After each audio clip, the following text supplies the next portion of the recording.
اس شہر میں جو ایوریج 22 لاشیں روزانہ گرتی تھیں، ہر کمیونٹی سے ہماری لڑائی تھی، ہر علاقے میں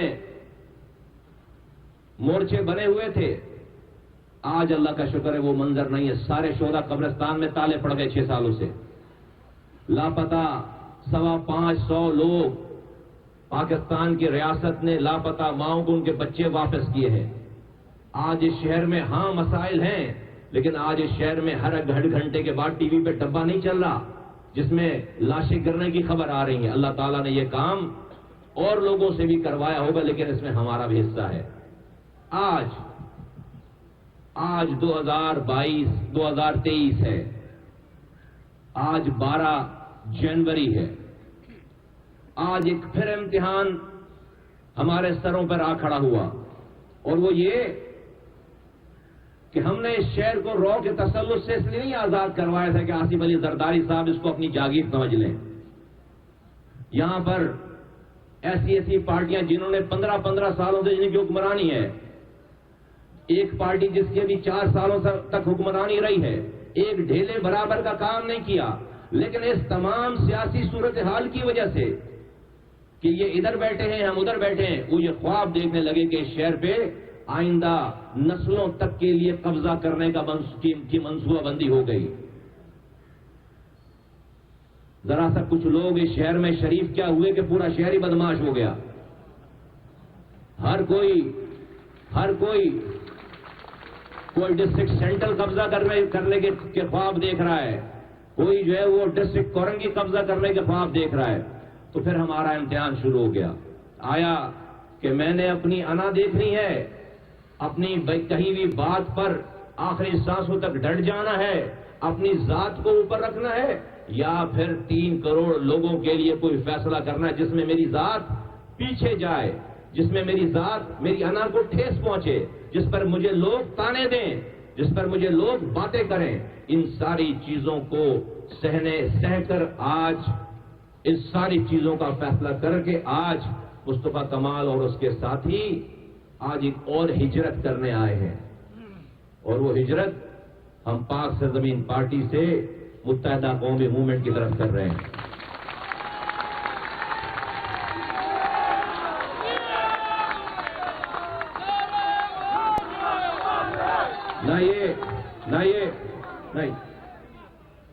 نہ یہ ہماری ذات کا مسئلہ ہے، نہ میری آرگنائزیشن کا مسئلہ ہے، یہ پاکستان کا مسئلہ ہے.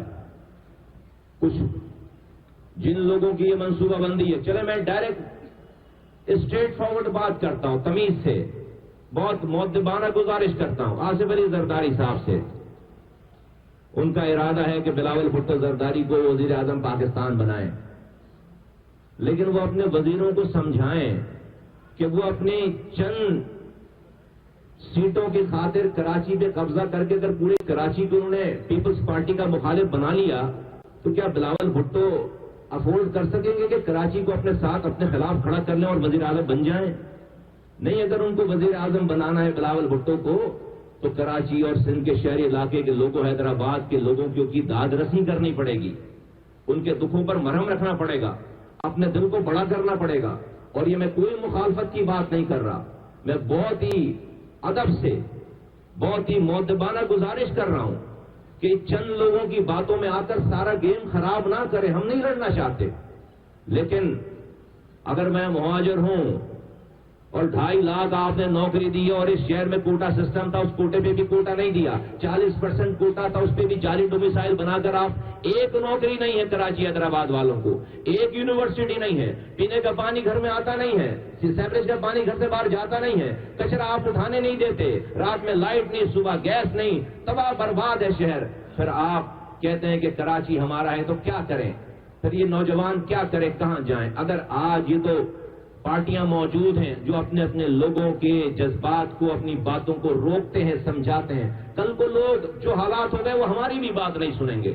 تو میں پاکستان چلانے والوں سے گزارش کرتا ہوں کہ خدا کے واسطے اس کراچی کے دکھوں کا اب مداوع کیا جائے. میں لوگوں سے کہتا ہوں، کراچی کے لوگوں سے کہتا ہوں، دیکھو میں سامنے ساتھ بیٹھ کر کہتا ہوں، ہاں ہم میں اختلاف تھا، اور ہم نے کھل کر اختلاف کیا ہے.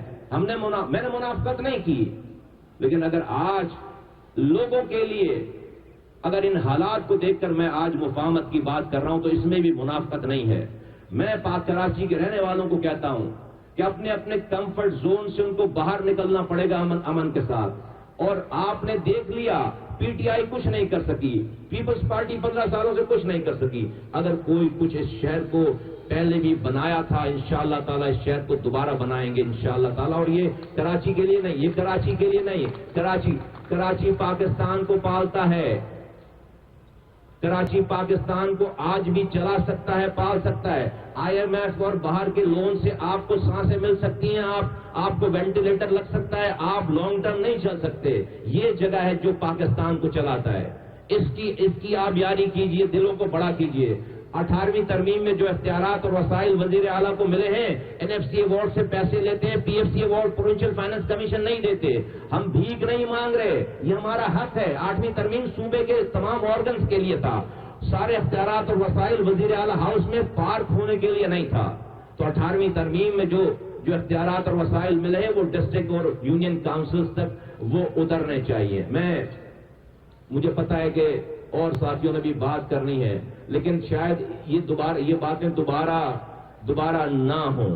تو میں آج پاکستان کی ریاست چلانے والوں سے، پاکستان کی اسٹیبلشمنٹ سے بھی کہنا چاہتا ہوں، پاکستان کی حکومت سے بھی کہنا چاہتا ہوں کہ ایک دفعہ اس شہر کے نوجوانوں کو ونس فار آل ایمنسٹی دی جائے، معافی دی جائے، ان کو معاف کیا جائے. آج بھی جو لاپتہ نوجوان ہیں ان کو ان کی ماؤں کے حوالے کیا جائے. آپ نے 7 سالوں سے دیکھ لیا کہ ایک بھی پتھر نہیں پڑا اس شہر میں. بڑے بڑے نام، بڑی یہ لوگ آج اگر اس شہر میں امن ہے تو ان تمام نوجوانوں کی کنٹریبیوشن کی وجہ سے امن ہے، ان کا حصہ ہے اس امن میں.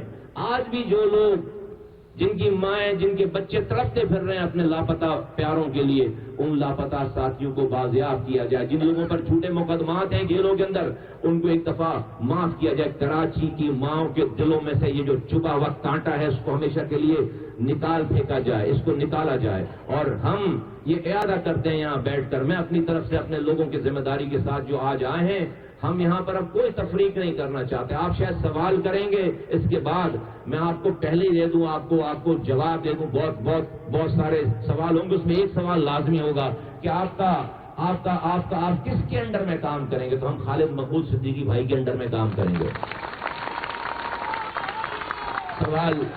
آپ کا سوال ایک تو کم ہو گیا، تو بہت سارا ٹائم اس پہ ضائع کرنے کے بجائے یہ والی چیز میں آپ کو پہلے بتا دوں تو بہت ساری. تو ایک تو یہ والی بات ہے. دوسری بات یہ ہے کہ اس شہر کی اب اس کی داد رسی کی جائے. ہم نے اپنا رول پلے کر دیا، وہ جو کوئی سوچ نہیں کر سکتا تھا ہم نے آج اپنی ذات سے باہر نکل کے وہ سب کچھ کر کے دکھایا ہے.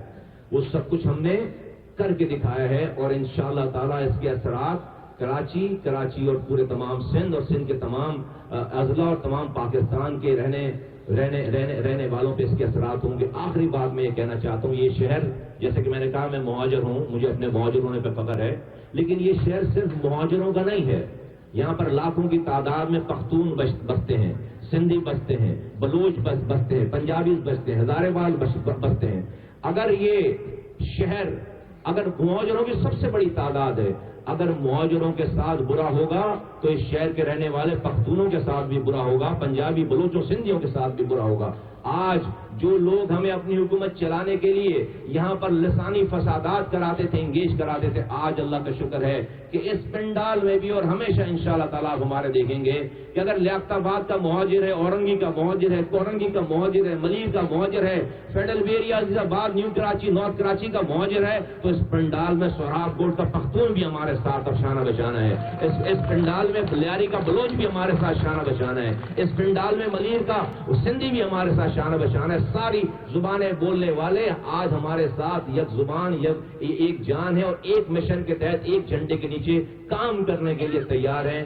شہر کی بقا کے لیے، لوگوں کی بقا کے لیے، اپنی ذات سے نکل کر اس شہر کو، اس صوبے کو، اس ملک کو ترقی دینے کے لیے. میں سمجھتا ہوں کہ آج کا یہ دن بہت بڑا دن ہے، اس سے پاکستان کی ترقی کا آغاز ہوگا، کراچی بنے گا تو پاکستان بنے گا۔ اللہ تعالیٰ ہمارا حامی و ناصر ہو، اور جن لوگوں نے بھی اس کے اندر کوششیں کی اللہ تعالیٰ اس کو اس کا اجر دے۔ بہت شکریہ۔